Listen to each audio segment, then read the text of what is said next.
Nongeye guhereza ikaze kuri YouTube channel ndetse anakwifuriza ibihe byiza no kugubwa neza aho uherereye hose, we tubana buri munsi mu biganiro bigiye bitandukanye ndetse n'amakuru abagezweho hirya no hino ya mu Rwanda ndetse no hanze y'igihugu cy'u Rwanda. Uyu munsi rero ndagira ngo duhere ahangaha, hanyuma nituza kuhava turagaruka ku yandi makuru abavugwa hirya no hino ku isi.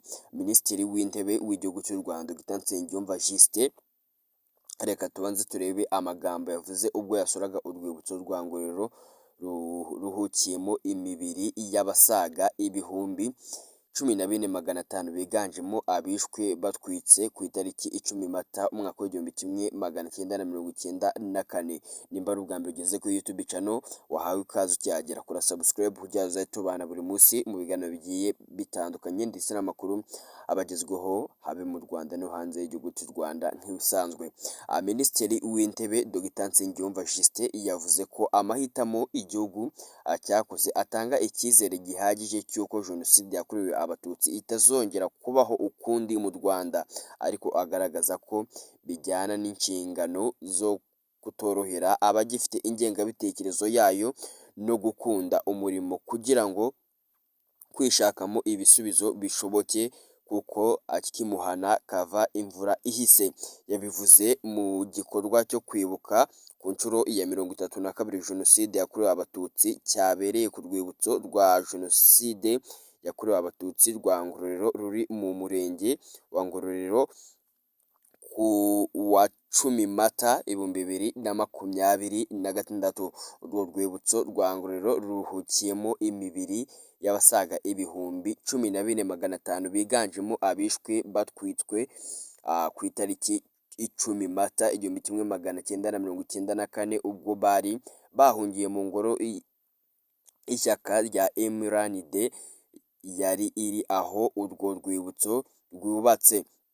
Minisitiri w'intebe Dr Nsengiyumva yagaragaje ko nubwo igihugu gikomeje gutera imbere mu kwiyubaka nyuma ya jenoside yakorewe abatutsi, hadakwiye kubaho kwirara kuko hari abarajwe inshinga no kugisubiza mu mateka mabi cyanyuzemo.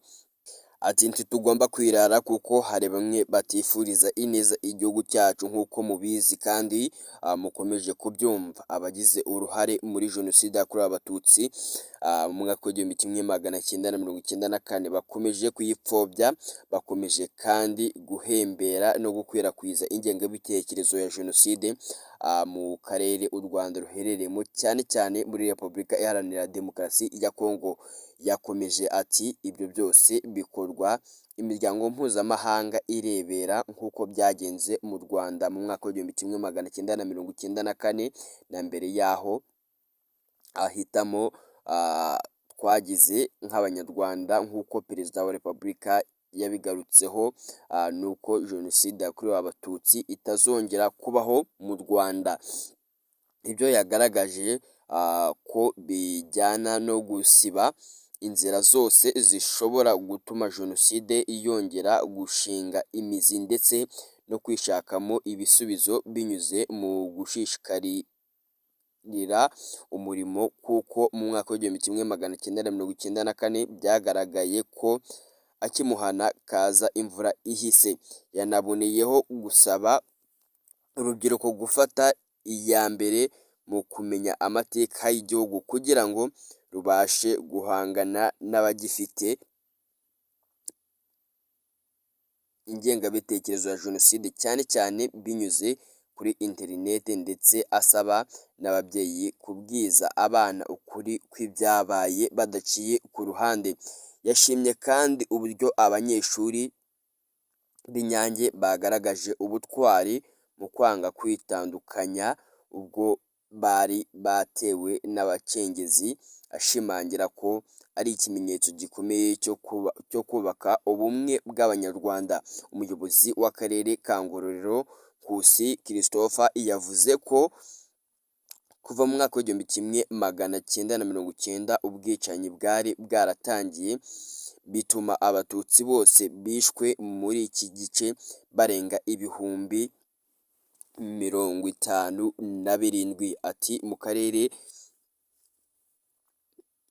ka Ngororero abamaze kumenyekana Jenoside yakorewe Abatutsi yadutwaye barenga 57,000 bashyinguye rero mu nzibutso zirindwi ziri mu mirenge itandukanye.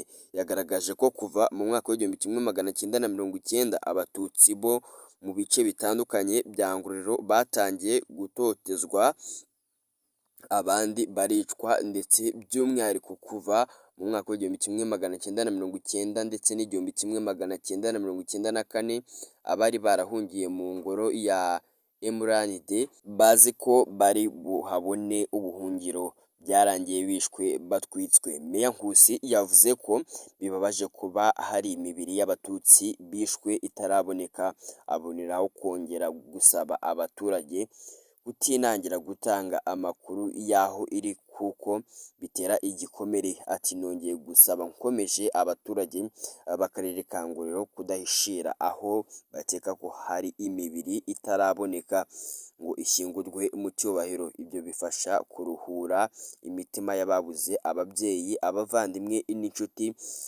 batarashyingura, ndetse bigasigasira ubumwe n'ubudaheranwa twiyemeje nk'Abanyarwanda muri rusange. Yongeyeho ko na nyuma yo guhagarika Jenoside yakorewe Abatutsi, akarere ka Ngororero kongeye kwibasirwa n'ibitero by'abacengezi byari biyobowe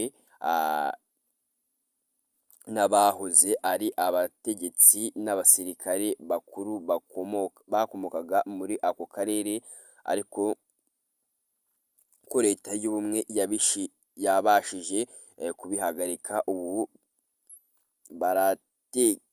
baratekanye ndetse barakataje mu iterambere. Komiseri mu muryango wa Ibuka Manirahora Anonsi yavuze ko amateka ya Jenoside yakorewe Abatutsi muri Ngororero yihariye kuko Abatutsi batangiye kwicwa mu mwaka w'1990. Superefegitura ya Kabaya n'iya Ngororero ndetse ibyo bice byose byakorewemo Jenoside. Superefegitura ya Ngororero by'umwihariko yari igizwe na Kamonyi, Kibirira, Ramba, Satinsya na Gasake, ndetse aho hose ubwicanyi bwatangiye mbere nk'uko twabigarutseho. Mu mwaka w'1990 niho ubwicanyi bwatangiye aho ngaho.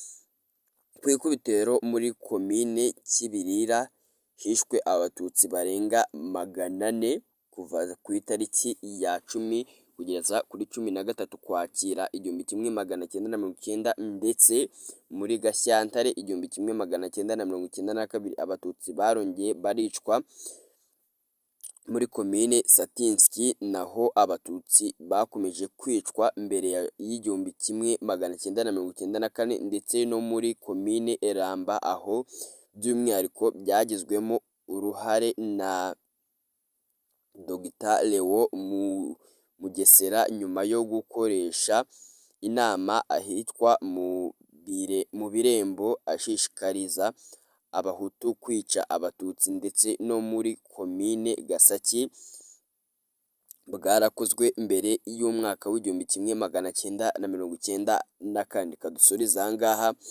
ndetse nk'usaba gukora subscribe ujya tubana mu makuru abavugwa hirya no hino, ndetse tunifatanya n'Abanyarwanda muri rusange. Kwibuka ni ibintu by'agaciro cyane kubera ko bituma abenshi tumenya amateka yahahise, by'umwihariko nk'urubyiruko rutaba ruyazi, rutarabibonye rubyumva. Ni byiza rero yuko n'ababyeyi mwese aho muri twabashishikariza kuzajya mubwira abana ukuri kw'ibyabaye kugira bamenye amateka y'igihugu cyacu cy'u Rwanda.